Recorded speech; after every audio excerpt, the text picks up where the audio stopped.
Although this was a decision prompted by personal choices, I think that some of you can relate to this.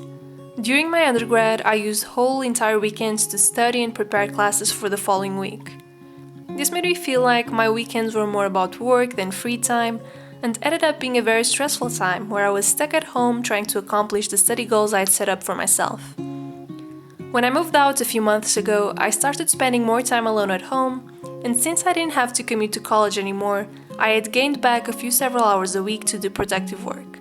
As of 2018, I made a resolution to block Sundays for my calendars and planners, and by blocking, I mean not even referring to the existence of that day.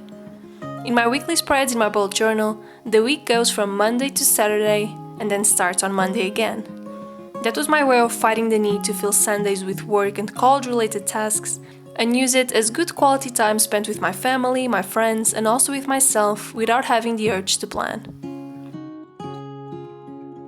I have always been a morning person, but somehow I end up fighting it by trying to study at night and trying to wake up late to make up for the time I wasn't properly sleeping. Something that really improved my life lately was stop battling my morning productiveness and getting up even earlier and do more in the morning. I use that time to hit the gym right after breakfast, do all the cleanup around the house, and do YouTube and college creative work, like writing essays. On the other hand, embracing productivity in the morning also allowed me to have a more relaxing routine at night after class. That's when I now try to do all of my journaling, reading, and meal prepping for the following day. Since I just mentioned meal prepping, saving half an hour each day to prepare my meals and snacks for the following day really improved my life as a student. From my energy levels to my overall disposition, I really feel that bringing a home-cooked meal with me to college and some healthy snacks instead of resorting to the food they serve in campus contributes daily to my overall well-being, makes me feel healthier, and really pays off in the long run.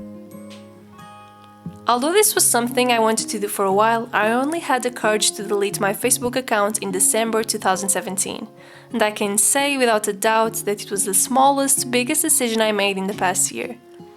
As soon as that was gone, I started picking up my phone way less, going online while working on my laptop was no longer a problem, and suddenly I was recovering hours per week spent scrolling, hours that I started using for things that I loved, things that calmed me or developed me as a person.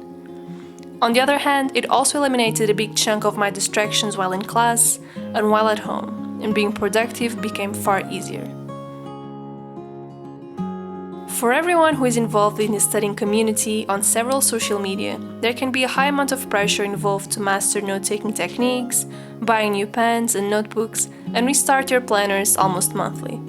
That's a terrible mistake, since a good student does not need tons of supplies to succeed or dozens of different study methods. Try to filter what you see on social media and understand what is important and what you should be investing in. Don't feel the need to buy a new pack of pens every 2 weeks or pile up notebooks just for the sake of it.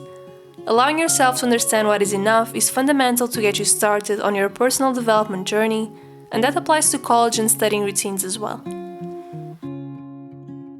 Before I end today's episode, I want to thank SKILLSHARE for sponsoring this video and be such a great partner in spreading the word about self-learning and development.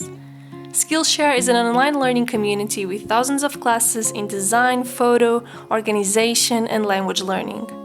Premium membership gives you unlimited access to high-quality classes from experts working in their fields, so you can improve your skills, unlock new opportunities, and do the work you love.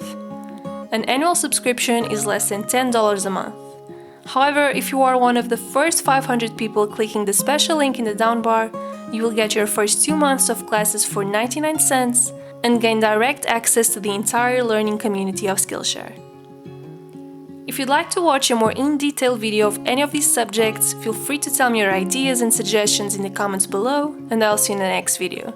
Bye!